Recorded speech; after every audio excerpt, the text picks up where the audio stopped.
symbolizes Cynoscephalae, near the modern town of Larissa in central Greece. I'm Matthew Settle. In 197 BC, Philip V of Macedon fought a fierce battle here against a Roman army that was determined to destroy him. The stakes were high. Both Rome and Macedon were fighting for control of Greece. If Rome won, she would rule the entire Mediterranean world. But Cynoscephalae was not just a battle between two military powers.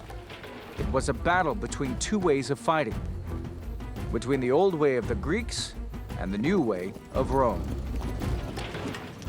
Now, with new video game technology, you are about to see this great battle as never before. The vast numbers of soldiers, the troop formations, how they fought, and how the battle was won. Get the view the generals wish they had. Now, on Decisive Battles.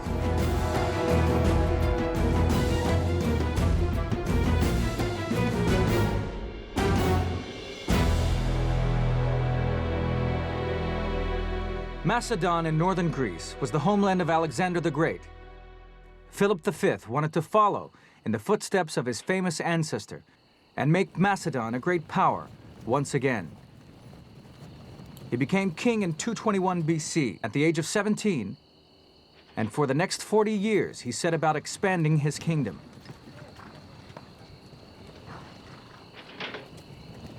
But he was worried by the rising power of Rome. The Macedonians were the heirs of Alexander. Rome, on the other hand, is an up-and-coming power, and the Romans had two things which the Macedonians at this period didn't. They had huge reserves of manpower, and they had great determination. They wouldn't give in. In 216 BC, the Romans were defeated by the Carthaginian general Hannibal at Cannae. Philip immediately forged an alliance with Hannibal. For the next 20 years, he attacked the states in the eastern Mediterranean that were loyal to Rome, the so-called client states. Like the Russians and their buffer states in the Cold War, Rome had buffer states on the edges of its empire. Wherever they go, the next state is always got to be a buffer state. And the person who rules that state can only rule it as long as the Romans agree with them. In 202 BC, Hannibal was finally defeated at Zama in northern Africa. But this did not stop Philip's drive to control all of Greece. The Greek city-states, led by Athens, appealed to Rome for help. For them, even rule from Rome was preferable to Philip's brutal regime. The Romans were keen to help. They had an iron grip on most of the Mediterranean. Greece was the last piece in the jigsaw.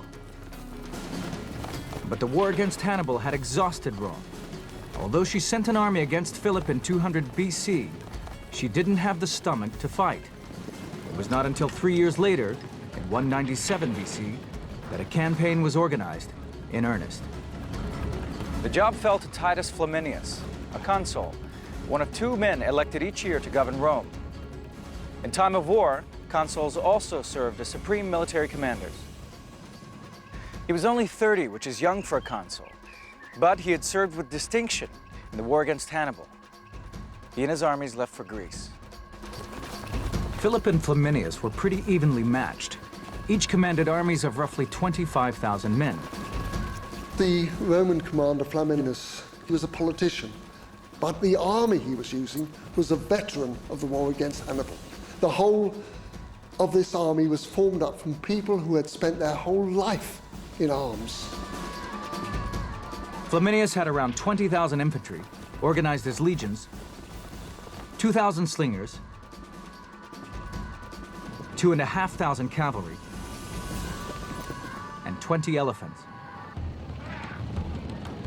The Romans were much more used to fighting enemy elephants than they were to using them themselves. Elephants were normally only used against cavalry, because horses don't like the smell of elephants. Philip had 16,000 infantry, 4,000 slingers, around 5,000 mercenaries and allies, and about 2,000 cavalry. He fought like the Greeks had done for hundreds of years, and like his ancestor, Alexander the Great, in phalanx formation. His men grouped tightly together in a mass of pointed spears.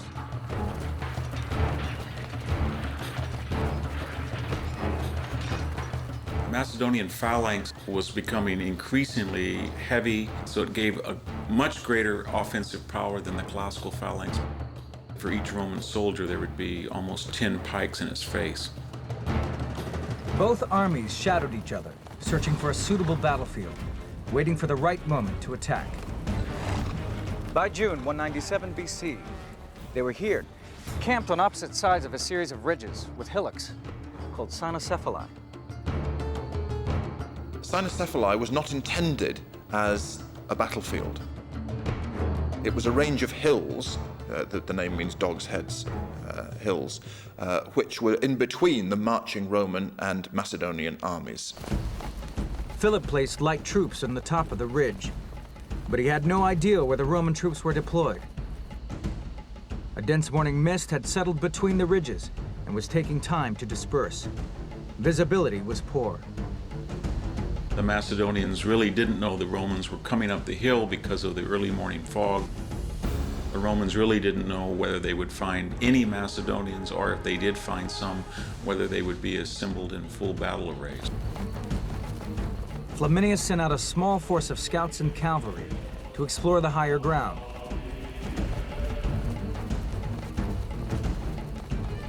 Suddenly, they peered through the mist and found themselves looking straight at scouts from the Macedonian army.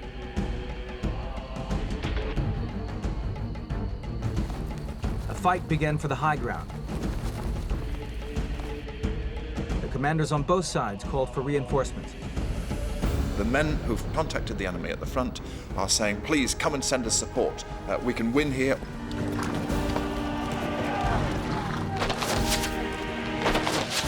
This was a real king of the hill fight. The Romans pushed the Macedonians up on the slope of the hill. The Macedonians regrouped, pushed the Romans right back down the hill. Skirmishes from both sides met and fought fiercely. There was a lot at stake. Philip was fighting for survival, the Romans for total supremacy.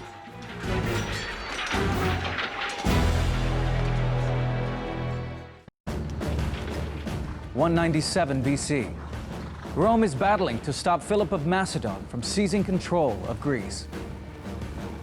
As the mist cleared, both Flamininus and Philip were nervous about sending reinforcements. No commander likes to be rushed into a battle against his or her better judgment. Also, they don't want to be caught out and miss an opportunity. The terrain didn't suit either army. It wasn't flat enough to line up the Roman legions or the Macedonian phalanx in battle formation. Where a phalanx does not want to fight is in hills and in conditions in which there's not good atmospheric conditions. In other words, they need visibility, they need a flat space so that these spears can be unleashed. It was very difficult to form a phalanx quickly. The phalanx usually consisted of 16 ranks of spearmen called phalangites. Each carried a 20-foot spear. The first 5 ranks held their spears level. The remaining 10 ranks held their spears at a slope to deflect arrows and sling stones. A phalanx has been called essentially a gigantic pincushion. They would hold this hedge of pikes out in front of them. This gave them a great advantage over troops normally equipped who couldn't reach the phalangites with their shorter spears, whereas the phalanx could quite literally steamroller them into defeat. It normally took hours to get an army into phalanx formation, and Philip had 16,000 infantry to organize. Flamininus had an easier task. The Roman army fought in 3 lines, each of which were divided into squares called maniples. This was a loose and flexible formation and gave the Romans the edge. the legion might have 30 maniples, and the idea was that they could be either flexible in sort of a checkerboard formation if they were up against lighter armed troops, but if they met a phalanx such as Philip's, then they could coalesce and have a solid front. If the phalanx can be characterized as a pincushion, the Roman legion, by contrast, was like a buzzsaw. The legionaries emphasized the use of the sword, and they would carve their way quite literally and ruthlessly and bloodily through opponents. The Roman and Macedonian cavalry battled as both commanders hurried to assemble their armies. Philip was encouraged by reports that Roman skirmishers had been driven back. But if he exploited this advantage, he would have to attack with his phalanxes only half formed up. He ordered half his phalanxes, about 8,000 men, to assemble at the top of the slope. Philip may have held the high ground, but by this time, Flamininus had managed to line up all his legions at the bottom of the slope, on the plain in front of the Macedonians. Philip now had to make a crucial decision. His phalanx had overwhelming force, but the Romans were more flexible. Should he go for a knockout blow before the Romans could move around either side and encircle him? He knows that his Macedonian forces, by their weight, by their momentum, the depth of their formation, the pikes and so on, will be able to prevail. He can't afford to wait and leave the initiative to the Romans, because that will enable the Romans to outflank him. But the other half of the Macedonian army, the left wing under its commander Nicanor, was still forming up and was not ready for action. Philip weighed the risks. He ordered the attack.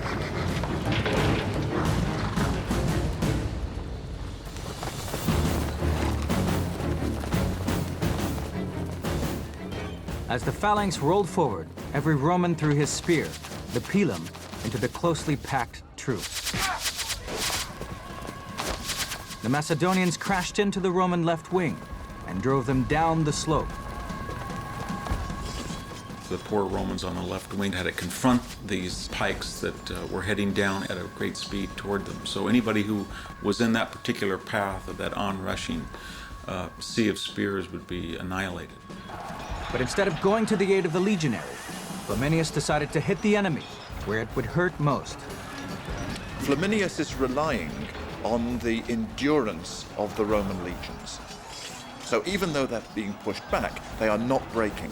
Flamininus has the time to do something else, and he does that with his right wing. Flamininus sent his own right wing against Nicanor and the Macedonian left, who had just struggled to summit the hill. The legion and the phalanx were locked in combat. The legionaries with sword and shield against the wall of razor-sharp spears. Flamininus had taken a huge gamble. Phalanx had never been defeated in battle. The Romans would have to do what no other army had ever done: fight their way through a forest of spears.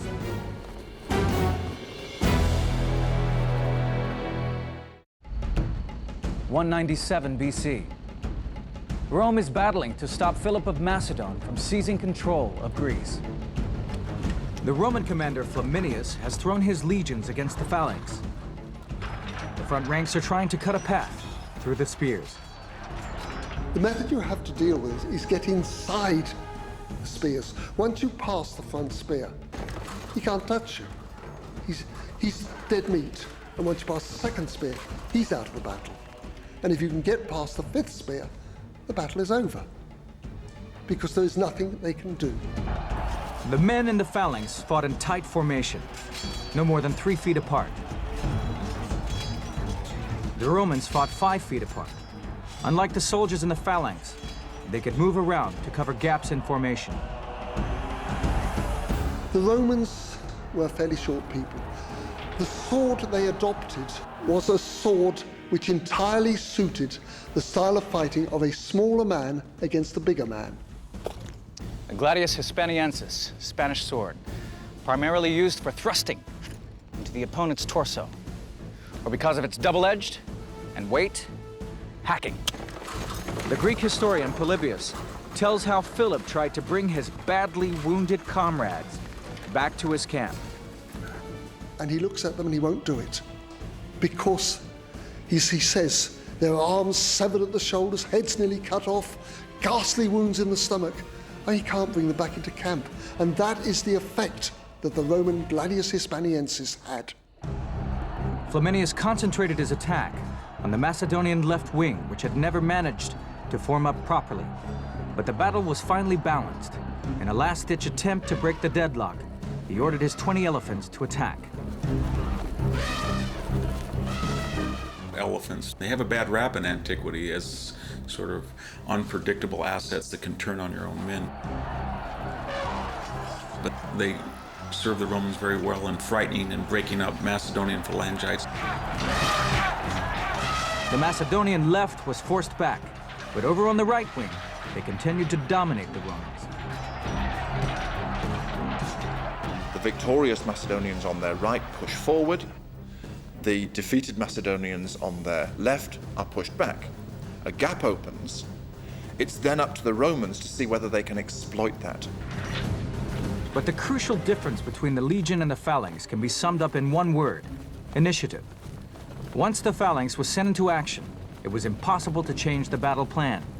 But the Roman unit commanders were allowed to change tactics on the spot. One of these, we don't even know his name, spotted the chance to outflank the Macedonian phalanx and attack it from the rear.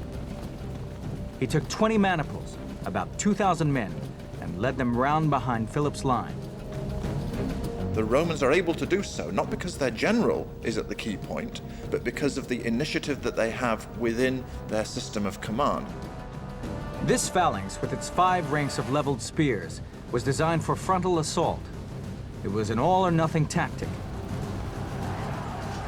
Either it steamrollered the enemy and drove it from the field, or it could be outflanked. That is the great problem of phalanx warfare. You commit the phalanx, and you can't then do anything about it if something goes wrong. Another problem was that the phalanx absorbed all available manpower, while the Romans had men in reserve. The commanders of these reserve troops were free to make tactical decisions, which could change the course of the battle. Battles are often decided by small numbers of troops who are able to take the initiative and attack the enemy from an unexpected direction where the men there are not prepared to resist. This was exactly what 2,000 Roman legionaries now did as they attacked the Macedonian phalanx from the rear. The phalanx was so vulnerable to attack from the back because they were armed with 20-foot spears which were held at waist level, and you simply cannot turn. It is impossible. You have to lift your pike upright, turn, and nerve it again. And that's not possible. In the rear, the phalanx was almost like an inside of an eggshell. It was absolutely fluid, vulnerable, and could be cut to pieces very quickly. Every member of the phalanx was focused on pushing forward. The men in the rear ranks were taken by total surprise. They were so fixated on the forward push, which was the phalanx's speciality. So it really is a classic illustration of the inflexibility of the phalanx compared to the flexibility of the Roman legion. There was complete panic in the Macedonian ranks. They began to retreat in their thousands, raising their spikes as a symbol of surrender. Either the Romans didn't understand this signal, or they just ignored it. They slaughtered thousands of the retreating army.